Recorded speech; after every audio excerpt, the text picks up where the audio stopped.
सो भाई अब हम लेने जा रहे हैं फाइनेंशियल प्लानिंग, और ये इतना इंपॉर्टेंट और बच्चों को इतना ज्यादा टेंशन जबकि बोला जाए ना सबसे सिंपल चैप्टर यही है।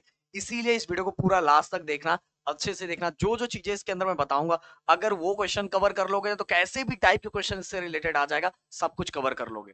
जैसे भी टाइप के क्वेश्चन आएंगे, आप अगर जो चीजें मैं अभी वीडियो में बताने वाला हूँ, अगर वो आपने देख लिया ना, पूरी की पूरी चीजें कवर कर लोगे। तो चलो स्टार्ट करते हैं। और इस वीडियो का, क्योंकि ये सबसे स्पेशल वीडियो और सबसे ज्यादा मांग है, तो भाई इस वीडियो का स्पेशल मतलब ज्यादा लाइक तो मैं नहीं बोलूंगा, चलो आप जितना दिल खोल के कर सकते हो आज आपके ऊपर छोड़ता हूँ। सो भाई पहला क्वेश्चन, ये क्वेश्चन मैंने इसलिए लिया हुआ है क्योंकि इस क्वेश्चन में जो हमारा फर्स्ट एक्सरसाइज के सभी क्वेश्चंस कवर हो जाएंगे, सभी क्वेश्चन। थोड़ी चीजें मैं आपको बता देना चाहता हूँ। अगर मान लो आपका जीएसटी जीएसटी 28% है, तो एस जीएसटी एंड जो हमारा सी जीएसटी होता है, वो दोनों कितना होगा? 14%। 14%। ओके, मतलब अगर जीएसटी 28% है, 28% को हाफ हाफ में डिवाइड कर दिया जाता है।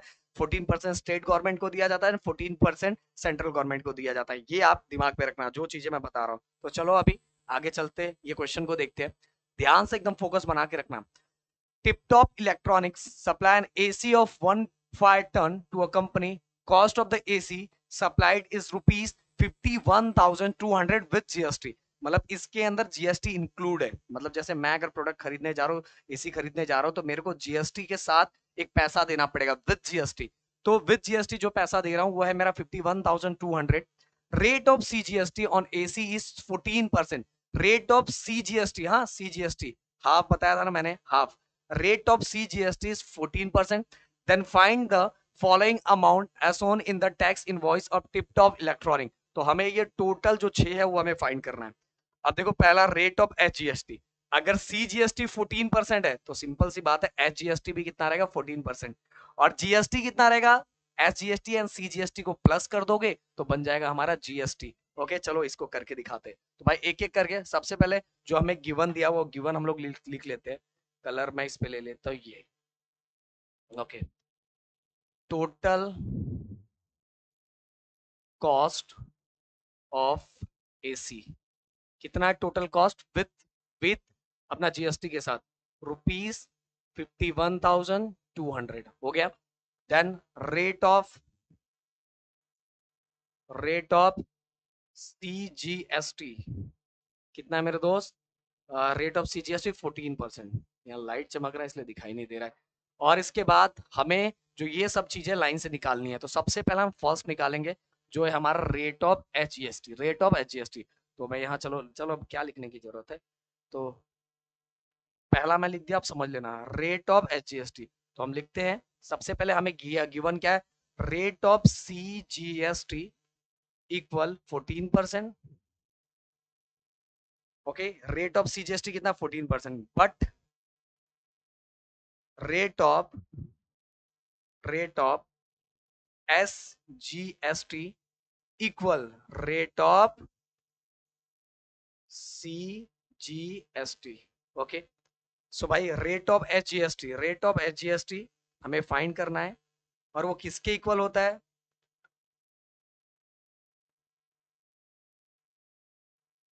रेट ऑफ सीजीएसटी के इक्वल होता है। रेट ऑफ सीजीएसटी तो ऑलरेडी हमें दिया हुआ है 14%।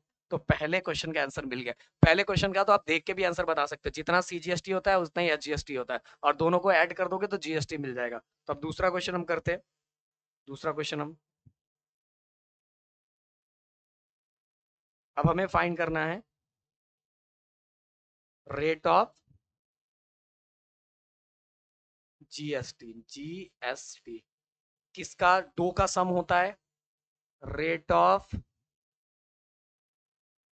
SGST plus rate of CGST.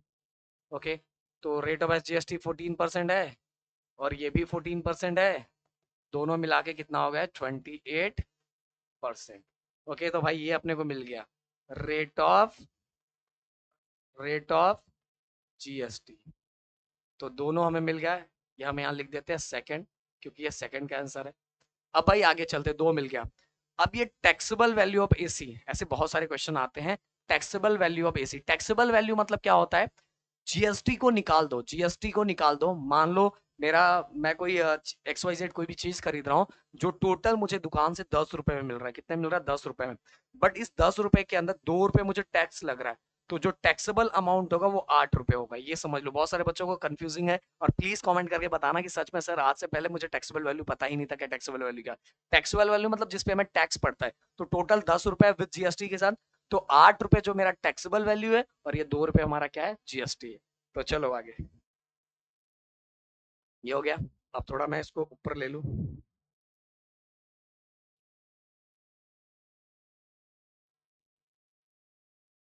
Okay. अब सो भाई नेक्स्ट इसके बाद हमें टैक्सेबल वैल्यू निकालना है। तो जो निकालना है उसको टैक्सेबल वैल्यू को हम लोग एक्स ले लेते हैं। Let the taxable value value of ACP rupees x. मतलब ये हमें अमाउंट के साथ, जीएसटी के साथ दिया हुआ है, बट जीएसटी को हटा के उसका अमाउंट कितना है वो मुझे पता नहीं है। तो मुझे वही निकालना है, इसलिए मैंने लिखा है let the taxable value of ACB x. अब इसको कैसे निकालेंगे ये ध्यान रखना जब भी टैक्सेबल वैल्यू निकालना है। तो amount of GST, amount of GST, नहीं नहीं ऐसे निकालते हैं। Total cost of AC with with GST equal, मतलब एसी का टोटल कॉस्ट जीएसटी के साथ कैसे होगा? कब total cost, total cost AC का किससे मिलके बनता है? दो चीजों से मिलके बनता है। एक टैक्सेबल वैल्यू से, जैसे मैंने बताया यहाँ कि मान लो 8 रुपए, ये 10 रुपए का मैंने कोई प्रोडक्ट खरीदा, इसके अंदर 8 रुपए टैक्सेबल वैल्यू होता है और 2 रुपए मेरा जीएसटी होता है। तो दोनों को जब प्लस करता हूं तो ये मेरा जो बनता है, ये 10 रुपए जो बनेगा, ये क्या बनेगा मेरा? Total cost with GST, total cost with GST. तो टोटल कॉस्ट विद जीएसटी किससे बना? दो चीजों से, टैक्सेबल वैल्यू प्लस जीएसटी से, टैक्सेबल वैल्यू प्लस जीएसटी से। तो यहाँ total cost of AC with GST किसके साथ बनेगा? दो चीजों के साथ बनेगा। पहला टैक्सेबल वैल्यू, आप पूरा लिख लेना, एसी के साथ taxable value plus plus rate of GST, क्योंकि हमें अमाउंट ऑफ जीएसटी तो पता नहीं है, तो रेट ऑफ जीएसटी,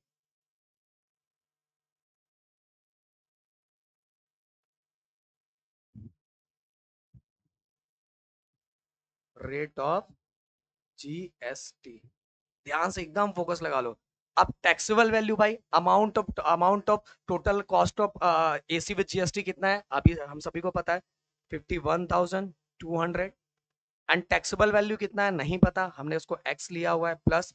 अब रेट ऑफ जीएसटी कितना है? रेट ऑफ जीएसटी हमने निकाला है ना 28%, 28%, 28/100। रेट ऑफ जीएसटी 28/100, या यहाँ ऐसा कर दो, रेट ऑफ जीएसटी मत लिखो, यहाँ जीएसटी लिखो, सॉरी, क्योंकि मुझे जीएसटी यहाँ चाहिए, जितना जीएसटी ऐड होता है। Okay, 28/100 into x. सुनो, जीएसटी कब मिलेगा? जीएसटी हमें कब पता चलेगा? अमाउंट ऑफ जीएसटी कितना लगा हुआ है, जब 28% है, परसेंट को हटाने के लिए मैंने 100 लिखा हुआ है, इंटू एक्स, टैक्सेबल वैल्यू के साथ जब मैं मल्टीप्लाई करूंगा तो मुझे मिलेगा जीएसटी। तो मुझे क्या मिलेगा? जीएसटी। और जीएसटी मुझे पता चलेगा 2 रुपए याद है, कैसे मिलेगा? 28/100, परसेंट है 100 क्या, इंटू टैक्सेबल वैल्यू के साथ क्या करने का? मल्टीप्लाई। कितने का वो सामान है, कितने का सामान है उसके साथ मल्टीप्लाई करेंगे तो हमें अमाउंट ऑफ जीएसटी मिल जाएगा। अब देखो आगे, अब हम क्या करेंगे?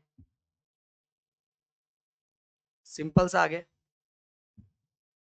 51,200 इक्वल एक्स प्लस, अब नीचे देखो, ये 2 जीरो है, आप सभी को पता है कि ये 2 जीरो है, तो ऊपर कैसा हो जाएगा? ये 0.28। ओके, या तो सिंपल सी बात है, देखो ये 2 जीरो है, अगर मुझे हटाना है तो डायरेक्ट मैं ऊपर क्या करूंगा? ऊपर ही ये 2 जीरो को हटाना है तो ऊपर पीछे पीछे से काउंट करके 2 पॉइंट आगे लगा दो, 1 2, तो ये कितना होता है? 0.08 इंटू एक्स। समझ लो, ये डायरेक्ट मैंने किया, और ऐसे ही कर लेना है। अगर डिवाइड में 2 जीरो है तो इसको डिवाइड करने मत बैठना, 2 जीरो तो ऊपर से 2 पॉइंट, 2 नंबर काउंट कर, 2 डिजिट काउंट करो, 1 2, और इसके आगे लगा देना। अब देखो ये कितना हो गया? अब देखो 1, ये 1x है, 1x, इसको ऐसा प्लस करो, 1x प्लस 0.28x कितना हो जाएगा टोटल, कितना हो जाएगा, देखो ध्यान देना एकदम अच्छे से, 1x प्लस 0.28x, तो ये टोटल कितना हो जाएगा हमारा, इसको हटा देते हैं हम लोग, ये हो जाएगा हमारा टोटल 1.28x, ओके 1.28x, देखो ये टोटल 1 है, ये 1 है, ओके 1 में 0.28 हम प्लस करेंगे तो कितना 1.28x हो जाएगा, 1.28x हो गया। अब इसके बाद क्या करेंगे हम, सिंपल सा, इसके बाद ये देखो दोनों के जो मल्टीप्लिकेशन है ये इस साइड आएगा तो डिवाइड हो जाएगा, और ये हो जाएगा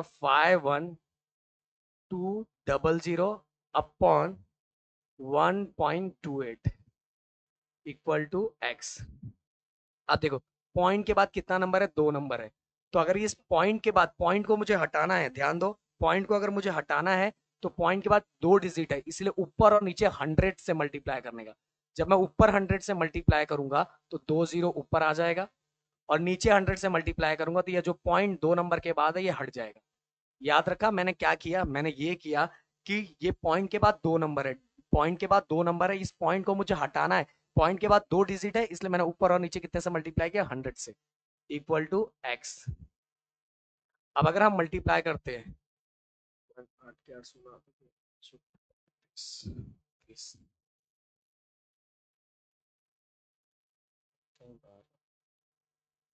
ओके, सो ये हो जाएगा 4 टाइम में चला जाएगा, ये कितने टाइम में चला जाएगा, 4 टाइम में, 4 टाइम में, और आगे आगे अपने पास कितना बचा, ध्यान दो, हमारे पास आगे बचा 4, कितना जीरो, 1 2 3 4, 1 2 3 4 x, मतलब ये कितना हो जाएगा 40,000, किसका, रुपीस आगे लिख दो, और यहाँ स्टेटमेंट भी लिखना, हर स्टेटमेंट को लिखना, taxable value of AC is 40,000, मतलब एक्चुअल 40,000 का था, पर हमें मिलता कितने में है, 51,200, 51,200, तो बताओ अमाउंट ऑफ जीएसटी कितना होगा, एक्चुअल जीएसटी लगेगा कितना, जीएसटी कितना लगने वाला है, तो भाई इसमें से टैक्सेबल वैल्यू को माइनस कर दोगे, ये टोटल में से टैक्सेबल वैल्यू को माइनस कर दोगे तो पता चल जाएगा ना कितना उस पे जीएसटी, अमाउंट ऑफ जीएसटी कितना है, तो नेक्स्ट हमें यही फाइंड करना है, ये देखो अमाउंट ऑफ जीएसटी, क्या फाइंड करना है, अमाउंट ऑफ जीएसटी, तो अमाउंट ऑफ जीएसटी मैं इधर फाइंड कर दूं, क्योंकि ये जगह एक ही जगह पे रहेगा तो अच्छा है। अब मुझे क्या फाइंड करना है, amount of GST, amount of GST, क्या करूंगा मैं, टोटल कॉस्ट से, टोटल कॉस्ट से मैं टैक्सेबल वैल्यू को क्या करूंगा, मैं टैक्सेबल वैल्यू को माइनस, टोटल कॉस्ट कितना है, टोटल कॉस्ट है हमारा 51,200 माइनस टैक्सेबल वैल्यू कितना है 40,000, तो ये कितना हो जाएगा, सिंपल सा है 11,200 रुपीस, ये हो गया हमारा amount of GST, amount of GST हो गया। अब अमाउंट ऑफ सीजीएसटी और अमाउंट ऑफ एसजीएसटी कितना होगा, चलो कमेंट लिख के मुझे बताना, मैंने पहले ही बता दिया था, अमाउंट ऑफ जीएसटी मिल गया, ये दोनों को हाफ ऑफ कर दो, दोनों को हाफ ऑफ कर दो तो हमें अमाउंट ऑफ सीजीएसटी और अमाउंट ऑफ एसजीएसटी मिल जाएगा। प्लीज कमेंट में ये मुझे बताना, मैं देखता हूँ कितने बच्चे बताते हैं, तो फटाफट अब चलते हैं आगे, आगे चलते हैं, अगर किसी बच्चों को स्क्रीनशॉट लेना है तो एक बार लेके रख लेना, ओके, देन इसके बाद अब आगे चलते हैं, इसके अंदर अपनी एक क्वेश्चन और मैं ले रहा हूँ जो आपके ही फर्स्ट एक्सरसाइज का है, तो उसको हम कवर करते हैं।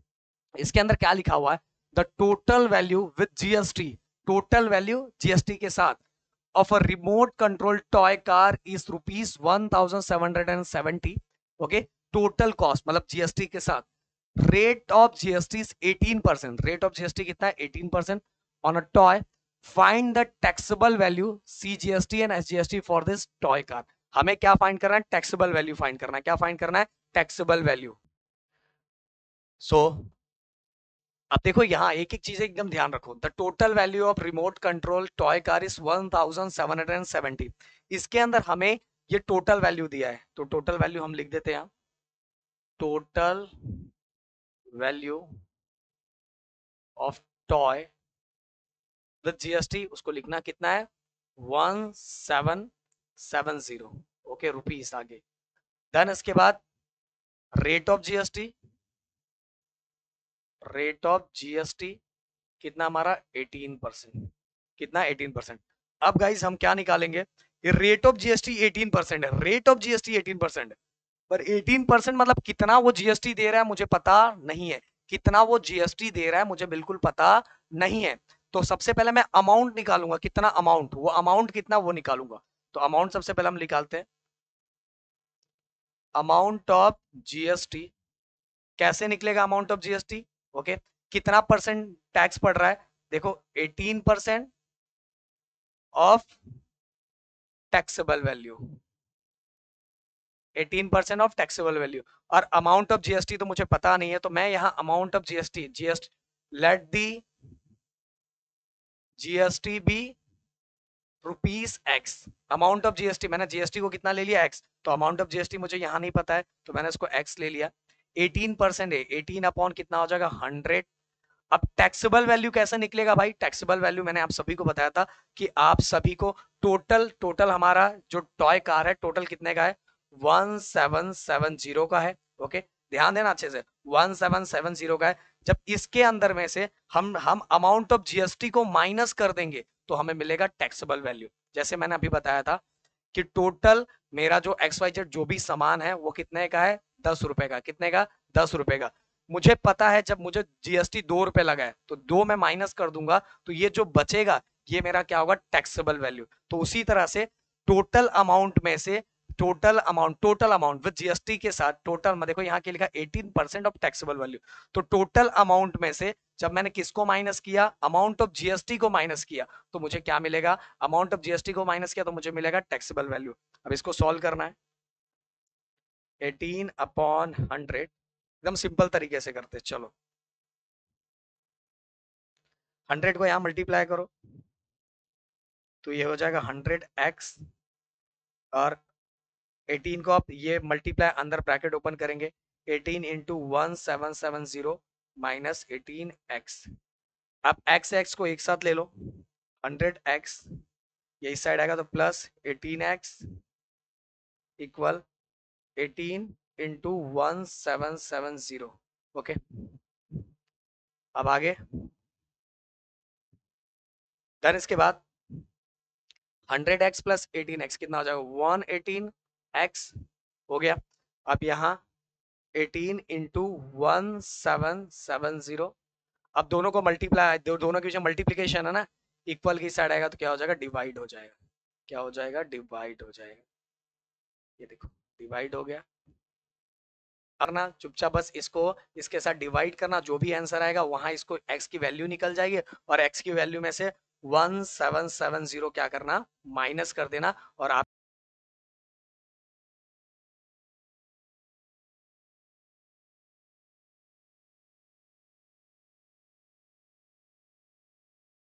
के मुझे जरूर बताना। चलते थर्ड क्वेश्चन की तरफ। ये क्वेश्चन दिखने में बहुत बड़ा है पर इस कहानी के अंदर दो ही हीरो है, एक हीरो है अमीर और दूसरा है हीरो है अकबरी। अमीर ने क्या किया हुआ है, अमीर ने कुछ चॉकलेट सॉस बॉटल खरीदा हुआ है और वो चॉकलेट सॉस बॉटल किसको बेचा है, अकबरी को बेचा है। और अकबरी ने वही सेम चॉकलेट बॉटल किसको, चॉकलेट बॉटल नहीं है, chocolate sauce bottle, sorry, chocolate sauce bottle वही सेम अकबरी ने किसको बेचा, बैंक फूड कॉर्नर को बेचा हुआ है। तो इसके अंदर दो चीजें याद रखो, सबसे पहली बात, पहली ये बात कि जिस इसके अंदर जिसका दो चीज कंफर्म हो रहा है, आउटपुट और इनपुट, तो अमीर का आउटपुट और इनपुट टैक्स दोनों पता चल रहा है, प्लस अकबरी का भी आउटपुट टैक्स और इनपुट टैक्स दोनों पता चल रहा है। तो जिसका दोनों पता चल रहा है उसी ट्रेडिंग का हमें क्या करना है, फाइंड करना है। तो चलो मैं आपको फाइंड करके दिखाता हूं। सबसे पहले अमीर, और अमीर, अमीर के लिए देखो, अमीर ने क्या किया था, चॉकलेट सॉस बॉटल खरीदा था और उस समय जीएसटी उसने क्या कितना दिया, 3800। तो जो जीएसटी दिया हुआ है वो हमारे लिए आईटीसी हो जाएगा, मतलब इनपुट टैक्स क्रेडिट हो जाएगा। और जो उसने कलेक्ट किया हुआ है, उसने कलेक्ट बेचते समय, उसने अकबरी ब्रो को बेचते समय जो कलेक्ट किया हुआ है वो कितना हो जाए, वो है 4100। तो ये अमीर के लिए क्या हो जाएगा, आउटपुट टैक्स। याद रखो जो बड़ा होता है वो आउटपुट टैक्स हो जाता है, सिंपल से याद रखो। तो आउटपुट टैक्स 4100, और आईटीसी मतलब इनपुट टैक्स कितना हो जाएगा, इनपुट टैक्स है अकबरी के लिए जितना उसने दिया था 3800, ओके। अब इसमें, अब ये अमीर का ये फाइंड करना है कि उसने जीएसटी कितना पे किया हुआ है, तो लिखेंगे जीएसटी जीएसटी पेएबल बाय अमीर, एकदम simple, output minus ITC, input tax credit. तो आउटपुट कितना है 4100 माइनस 3800। तो भाई एकदम सिंपल सा है, कितना बचा हमारा, ये बचा हमारा ₹300। तो 300 रुपीज बचा। अब इसी का हमें क्या निकालना है, सीजीएसटी भी निकालना है और एचजीएसटी भी निकालना है। तो देखो सीजीएसटी और एचजीएसटी हम निकाल देते हैं। तो हम लिखेंगे यहाँ CGST equal SGST equal GST divide by 2। GST को 2 से डिवाइड कर दो, जो दोनों डिवाइड कर दोगे दोनों हाफ हाफ हो जाएगा, और हाफ हो जाएगा एसजीएसटी, हाफ हो जाएगा सीजीएसटी।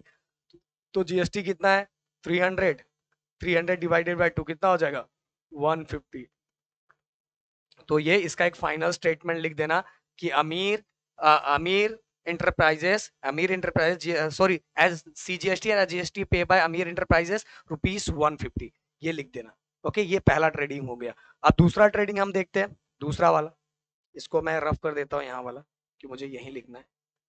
अब अकबरी ब्रोस बाबा का, अकबरी का फॉर अकबरी, अकबरी के लिए देखो, अकबरी ने सॉस बॉटल किससे खरीदा था, सॉस बॉटल किससे खरीदा था, हमारा अमीर से खरीदा था।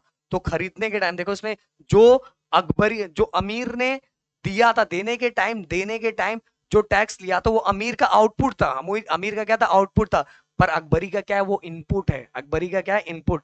तो हम लिखेंगे, चलो पहले इनपुट ही लिख देता हूँ। इनपुट टैक्स कितना है हमारा ₹4100।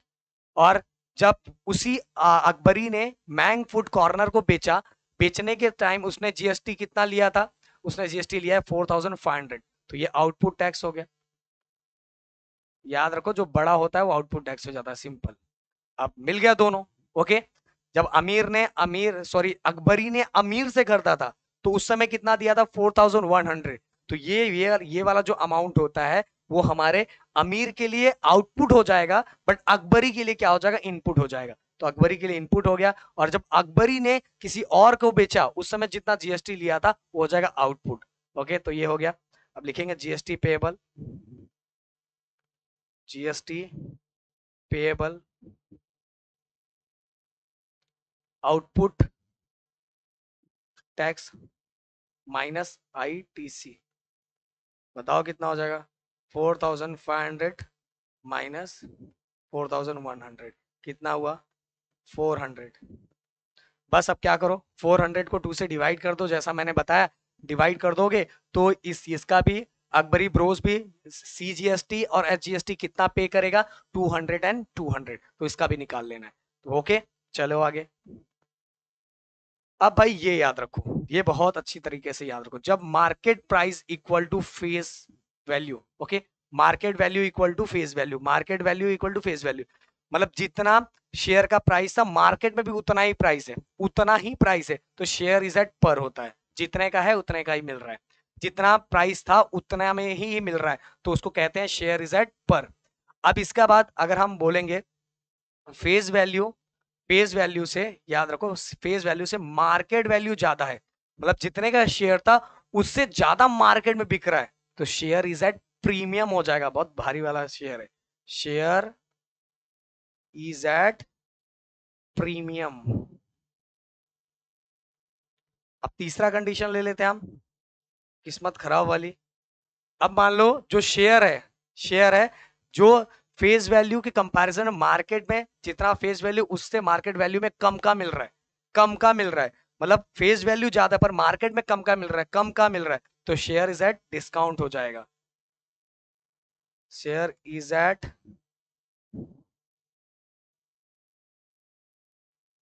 Discount, share is at discount, समझ में आया। फेस वैल्यू जितने का है उससे कम में मिल रहा है तो शेयर कैसे चल रहा है डिस्काउंट पे, शेयर इज एट डिस्काउंट। इस तरह से आप याद रख सकते हो, ये तीनों चीजें याद रखो। अब चलते आगे हम। ओके, हाँ इसके लिए पहले फॉर्मूला मैं आपको लिखवा देता हूँ, फॉर्मूले याद रखो, रेट ऑफ रिटर्न का, rate of return.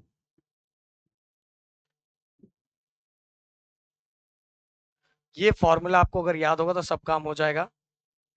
Total dividend upon some invested. Okay, अब याद रखो, अब जो डिविडेंड होता है ये भी थोड़ा याद रखो। डिविडेंड हमेशा किस पे निकलता है? फेस वैल्यू पे निकलता है। ये याद रखो, ये दोनों का कनेक्शन याद रखो। डिविडेंड हमेशा किस पे निकलता है? फेस वैल्यू पे निकलता है। और जो सम इन्वेस्ट होता है, सम इन्वेस्ट, वो हमेशा मार्केट वैल्यू पे होता है। ये बस याद रखो, ये याद रखो कि काम हो जाएगा। रेट ऑफ रिटर्न का पहले फॉर्मूला लिखो, टोटल डिविडेंड अपॉन सम इन्वेस्ट। और डिविडेंड किस पे निकलता है? फेस वैल्यू पे। और सम इन्वेस्ट किस पे होता है? मार्केट वैल्यू पे। ये याद रखो, ये एक छोटा सा बता रहा हूं, इसको दिमाग में फिट रखो क्योंकि इससे हेल्प होगा हमारा।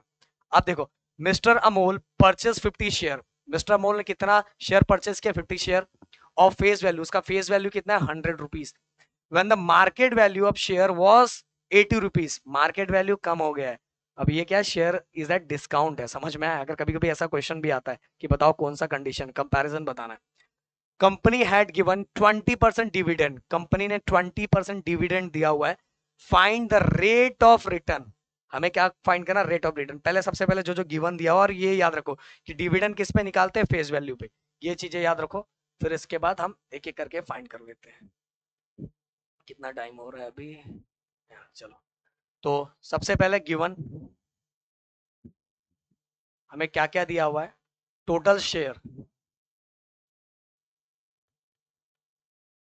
टोटल शेयर कितना हमारा? 50। देन इसके बाद फेस वैल्यू कितनी है शेयर की? 100 रुपीज। ओके, और कुछ दिया हुआ है? हाँ, रेट ऑफ डिविडेंड दिया हुआ है। रेट ऑफ डिविडेंड कितना है? 20। ओके, 20%। अब इसके बाद फाइंड हमें क्या करना है? Rate of return. उस वो इन्वेस्ट करने का हमें रिटर्न कितना है, उसका हमें रेट ऑफ रिटर्न फाइंड करना है। फॉर्मूला मैंने बता दिया। उस फॉर्मूले के लिए दो चीजें चाहिए, total dividend and sum invest. तो सबसे पहले हम फाइंड करेंगे सम, टोटल डिविडेंड। तो यहां देखो क्या लिखा हुआ है कि कंपनी कितना डिविडेंड दे रही है? 20% डिविडेंड दे रही है। ओके, 20% लिखा हुआ है, 20% लिखा हुआ है, परसेंट में लिखा हुआ है। इसको, इसका हमें अमाउंट फाइंड करना है कि एक शेयर पे कितना डिविडेंड दे रही है, कितना डिविडेंड दे रही है। तो हम लिखेंगे, ये परसेंट में है, हमें इसका अमाउंट फाइंड करना रहेगा। तो अमाउंट ऑफ डिविडेंड ऑन पर शेयर, एक शेयर पे कितना है पर शेयर। कैसे निकालेंगे? एकदम सिंपल, 20% है तो 20/100 आ गया। और मैंने हमेशा किस पे बोला है कि डिविडेंड किस पे फाइंड करते हैं? Face value. तो फेस वैल्यू हमारा कितना है भाई? फेस वैल्यू हमारा 100 है। देखो सर ने बताया था 100 100 कैंसल, और पर शेयर पे अब हमें पता चल गया डिविडेंड कितना मिल रहा है। अमाउंट ऑफ डिविडेंड कितना है? 20 रुपीज। कितना है? 20 रुपीज। एकदम सिंपल, बहुत सिंपल। एक शेयर पे 20 रुपीज, पर टोटल शेयर कितना है? तो ये हो जाएगा हमारा टोटल डिविडेंड। तो यहाँ भी ऐसा लाइन ड्रॉ कर देता हूँ, ऐसा। तो total dividend, total dividend, total dividend, total dividend कितना होगा?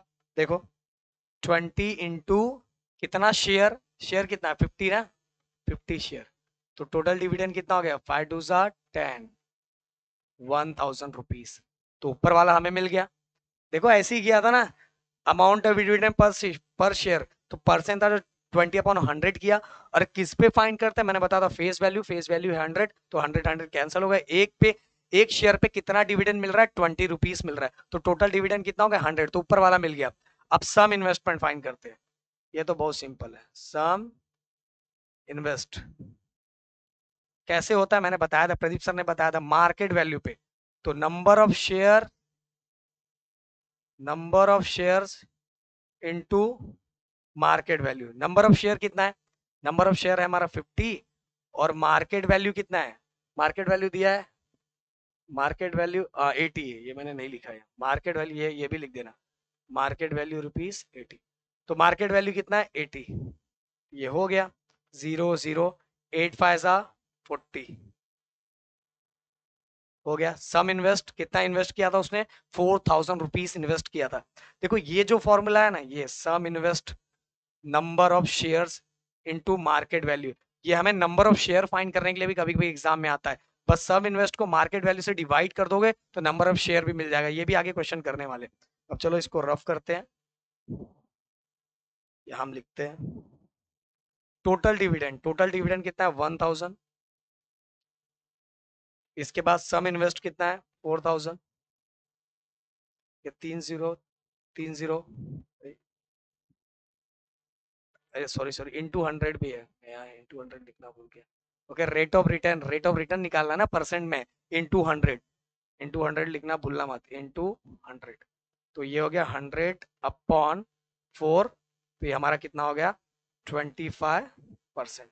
तो रेट ऑफ रिटर्न कितना हो गया हमारा 25%। रेट ऑफ रिटर्न कितना हो गया 25%। ओके, अब चलो आगे।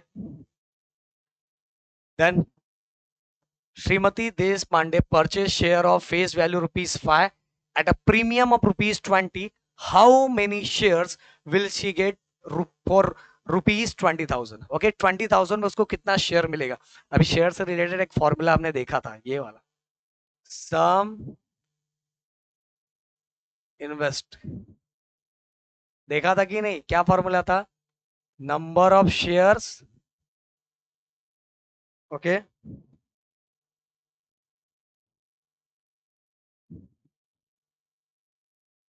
Number of shares into market value, देखा था कि नहीं। अब मैं इसमें नंबर ऑफ शेयर्स निकालना है ना, नंबर ऑफ शेयर्स निकालना है तो बस क्या करो, ये मल्टीप्लाई में कि इक्वल की साइड गया तो डिवाइड हो जाएगा, तो ये हो जाएगा sum invest upon market value equal number of shares. समझ में आया कि नहीं। देखो ये sum invested equal to number of share into market value था, तो हमें नंबर ऑफ शेयर निकालना, तो मार्केट वैल्यू को डिवाइड में लेके आ जाओ, तो सब इन्वेस्टेड को जब मार्केट वैल्यू से डिवाइड करेंगे तो हमें क्या मिल जाएगा, नंबर ऑफ शेयर। उसी फॉर्मूले को यूज हमने कर लिया है। देखो अब चलते हैं क्या क्या हमें दिया हुआ है। फेस वैल्यू कितना है, फेस वैल्यू है ₹5। इसके बाद प्रीमियम, ओके, प्रीमियम कितना है ₹20। और कितना शेयर, टोटल शेयर कितना, नहीं टोटल अमाउंट, जो इन्वेस्टमेंट, सम इन्वेस्ट, ओके, सम इन्वेस्ट पहले से पता है कि उसने पैसा कितना लगाया है, ₹20,000। ओके, अब हमें क्या फाइंड करना, number of shares, number of shares. अब बोलोगे सर आपने बोला था सम इन्वेस्टेड अपॉन मार्केट वैल्यू, इसमें मार्केट वैल्यू तो दिया ही नहीं है। अरे नहीं दिया है तो क्या हो गया, फेस वैल्यू दिया है ना, फेस वैल्यू दिया है, फेस वैल्यू दिया है, मतलब उस शेयर का फेस वैल्यू कितना था 5, प्रीमियम कितना मिला 20, तो दोनों को अगर प्लस कर दोगे तो हमें पता चल जाएगा कि मार्केट में शेयर का प्राइस कितना है। ओके, क्योंकि प्रीमियम आप सभी को पता है ना, प्रीमियम मैंने बताया था ना कि अगर तीन कंडीशन मैंने बताया था, पहला condition market value equal to face value, share is a par, उतने पे ही मिल रहा है।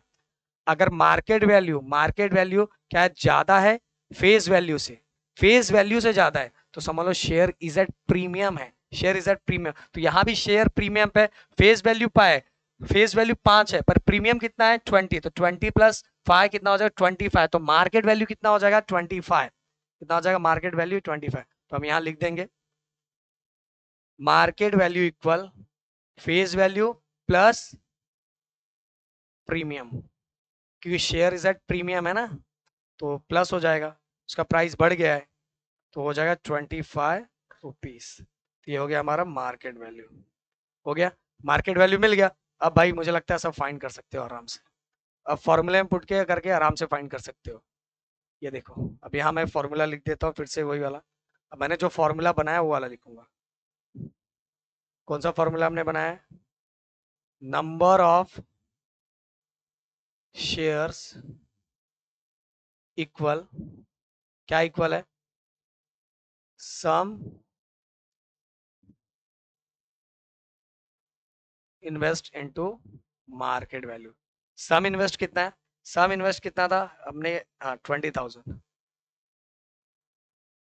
और मार्केट वैल्यू कितना है 25 हो गया भाई, इतना सिंपल है। 25 वन जा 25, और आप सभी को पता है कि अगर 25 8 जा करेंगे तो कितना हो जाएगा 200, और ये आगे का 2 जीरो, तो कितना हो गया, नंबर ऑफ शेयर कितने हो गए 800। तो नंबर ऑफ शेयर कितना है टोटल 800। तो इस तरह से हम क्या फाइंड कर सकते हैं, नंबर ऑफ शेयर। अब चलते हैं आगे। अगला, market value of share is rupees 200 if the brokerage rate is 0.3%, then find the purchase value of the share। एकदम सिंपल है, देखो एक एग्जांपल लेता हूं। अगर मैं कोई भी फ्लैट मुझे मान लो 10 रुपए में मिल रहा है, जस्ट एग्जांपल बोलना सर 10 रुपए में कहाँ फ्लैट मिलता है, कोई भी फ्लैट 10 रुपए में मिल रहा है, पर मुझे एक ब्रोकर लेना पड़ता है, जो ब्रोकर उसका मान लो 1 रुपए ले रहा है। 1 रुपए ले रहा है, नहीं मैं आपको फ्लैट दूंगा 10 रुपए में दिलवा दूंगा, बट वो 1 रुपए मुझे देना पड़ेगा। तो टोटल टोटल मुझे फ्लैट कितने में पड़ेगा 11 रुपए में। ओके, कितना, क्योंकि ब्रोकरेज भी मुझे ही देना पड़ेगा ना, तो 10 रुपए में फ्लैट का भी दूंगा खरीदने का, प्लस 1 रुपीज क्या दूंगा ब्रोकरेज भी दूंगा। तो सिंपल सी बात है, यहाँ देखो परचेस वैल्यू ऑफ शेयर है। ओके, और इसने कितना, market value of share, market में शेयर की वैल्यू कितना 200, उस पे 0.3% क्या दे रहा है, ये क्या दे रहा है ब्रोकरेज दे रहा है। तो दोनों का प्लस करके हमें पता चलेगा शेयर का मार्केट। जब आए देखो, जब कोई चीज खरीद रहे हैं तो ब्रोकरेज को प्लस कर देने का, बेच रहा है तो जो भी आंसर आता है उसमें से क्या करना, माइनस कर देना। तो मैं करके दिखाता हूं, देखो यहाँ ध्यान दो, यहाँ खरीद रहा है, यहाँ खरीद रहा है, तो ब्रोकरेज जो हो जाएगा वो क्या हो जाएगा, प्लस हो जाएगा। ब्रोकरेज क्या हो जाएगा, प्लस हो जाएगा। तो देखो मार्केट वैल्यू ऑफ शेयर कितना है, मतलब एमवी कितना है, ₹200 है। अब रेट ऑफ ब्रोकरेज, ये याद रखो, यहाँ रेट ऑफ ब्रोकरेज है। हाँ ओके, अमाउंट नहीं, अभी हमें अमाउंट निकालना पड़ेगा। अमाउंट क्या करना पड़ेगा, हमें निकालना पड़ेगा। ये अमाउंट हमें क्या करना पड़ेगा, फाइंड करना पड़ेगा। तो रेट ऑफ ब्रोकरेज कितना है 0.3%। ओके, अब हमें 0.3, और हमें क्या फाइंड करना है, purchase value. Purchase value of share कितने का हमें मिलेगा वो हमें फाइंड करना है। अब रेट ऑफ ब्रोकरेज 0.2% है, पर हमें तो अमाउंट फाइंड करना ना, एक्चुअल 0.3% कितना होता है पहले ये तो मिले। तो amount of brokerage, amount of brokerage, amount of brokerage कितना है बताओ, amount of brokerage. Okay, amount of brokerage कितना है, ऐसे ही 0.3% है, इसलिए 0.3 अपॉन 100, ध्यान देना 0.3 अपॉन 100, और उसका मार्केट वैल्यू कितना है 200 है। ओके, मार्केट वैल्यू कितना 200 है, जितना मार्केट वैल्यू कितना, market value of share is 200। अब देखो 100 वन जा 100, 100 टू जा 200, कितना आ गया 0.3 इंटू 2, तो ये कितना 0.6। तो amount of brokerage,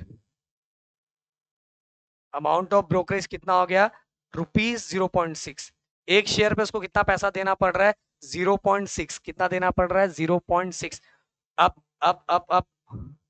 0.6 rupees brokerage देना पड़ रहा है। तो टोटल परचेस प्राइस कितना हो जाएगा, परचेस।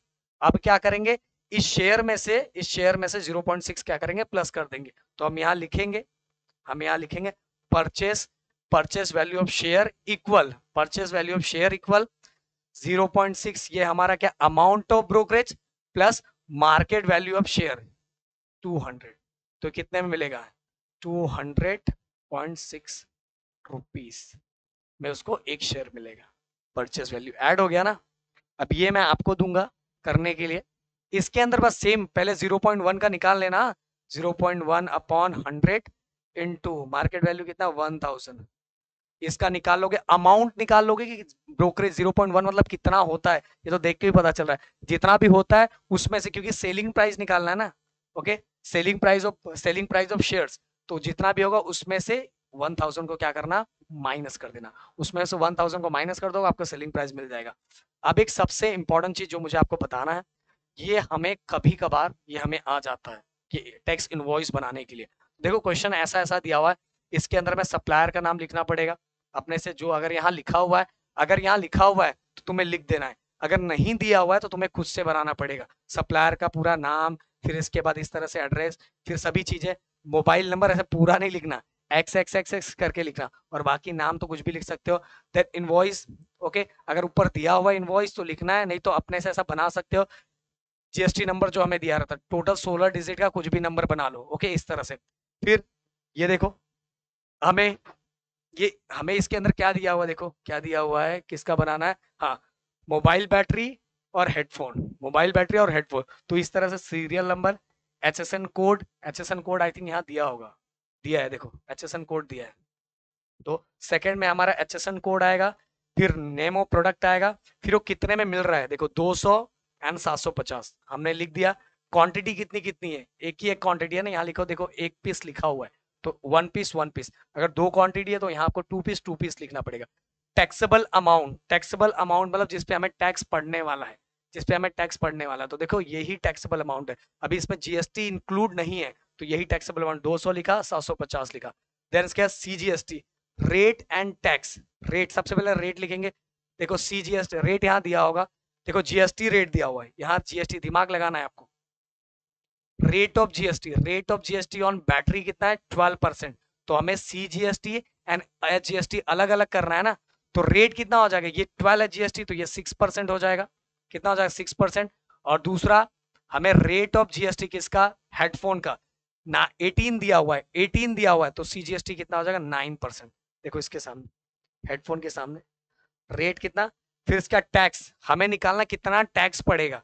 तो आप सभी को मैंने बताया ये किस तरह से टैक्स निकालना है। 9% है, तो 9/100 इंटू 750, ओके, 9/100 इंटू जो ये टैक्सेबल अमाउंट है वो निकालो। अगर ये निकालना है तो 6/100 इंटू 2, तो 0 0 कैंसल, 6 2 12, निकल गया 12 रुपीज, तो ये टैक्स हो गया। सेम ऐसे ही इधर भी एचजीएसटी, जो आंसर इधर आएगा, जो आंसर इधर आएगा वही आंसर इधर भी आने वाला है, ओके, यही कॉपी करके इधर लिखना है। फिर इसके बाद हमारा लास्ट, जो हमारा टोटल आने वाला है, जो हमारा क्या आने वाला है, टोटल। टोटल में क्या करने का, एकदम ध्यान दो, टोटल में क्या करने का, ये हमारा 200 रुपए है, ये 200 रुपए, इसमें जीएसटी भी ऐड करना है, 200 रुपए। 200 रुपए में हमें क्या करना है, ये 12 रुपए और ये 12 रुपए, जीएसटी का 12, सीजीएसटी का 12 रुपया, एचजीएसटी का 12 रुपए, तो 12 12 कितना हो, 24, तो 200, ये टोटल हमने प्लस कर दिया। नेम हेडफोन का भी सेम, टैक्सेबल अमाउंट 750 है, हमने निकाला, कैसे निकालना मैंने बताया कि क्या करने का, 9/100 इंटू 750, इसको सॉल्व करने का अपना आंसर आ जाएगा। तो ये हो गया 67.5 और इसका भी हो गया 67.5, दोनों को प्लस करो और इसके साथ प्लस करो, हमें मिल जाएगा टोटल अमाउंट 885। फिर इसके बाद लास्ट में क्या करने का, ये टोटल को यहाँ प्लस कर दोगे, टोटल अमाउंट हमें कितना लेना है ये पता चल जाएगा, और इसको कर दोगे तो एसजीएसटी कितना लग रहा है वो पता चल जाएगा, इसको प्लस कर दोगे तो हमें सीजीएसटी कितना लग रहा है वो पता चल जाएगा। तो इस तरह से एक प्रैक्टिस करके रखो, और अगर बोलोगे तो मैं एक सेपरेट वीडियो पे बना दूंगा, एक सेपरेट वीडियो बना के बता दूंगा, बट इसके अंदर इतना कुछ भी नहीं है, एक दो बार प्रैक्टिस करोगे समझ में आ जाएगा। जीएसटी सीजीएसटी निकल गया तो सेम टू सेम हुआ है, एचजीएसटी होता है। और टोटल, ये तो अगर आपने पीछे से अच्छे से सॉल्व किया होगा ना तो अपने आप कर लोगे। सीजीएसटी अगर आपने कर लिया है तो एचजीएसटी सेम टू सेम रहेगा, और इसके अमाउंट को यहाँ प्लस कर दो, इसके अमाउंट को इसके साथ टैक्सेबल अमाउंट के साथ ये प्लस करोगे तो ये हो जाएगा, फिर अगेन ये जो अमाउंट है टोटल अमाउंट, फिर टोटल अमाउंट को यहाँ प्लस करो, एचजीएसटी वाले को यहाँ प्लस करो, सीजीएसटी वाले को यहाँ प्लस करो। इस तरह से टैक्स इनवॉइस एक बना सकते हो गाइस, बना दोगे तो अच्छा रहेगा, क्योंकि ये टेंशन भी खत्म हो जाएगा, इनकेस ये बड़े क्वेश्चन में आ गया तो हम बच जाएंगे। तो भाई यहाँ पूरा ये हमारा टॉपिक खत्म होता है, मेरे ख्याल से बहुत अच्छी तरीके से समझाएगा, ये हमारा फाइनेंशियल प्लानिंग पूरी तरह, इतनी चीजें आपने अच्छे से कर ली तो जितने भी टॉपिक आएंगे आप सभी टॉपिक को बहुत अच्छे से कवर कर लोगे। भाई मिलते हैं नेक्स्ट वीडियो में, thank you so much guys, जय हिंद दोस्तों।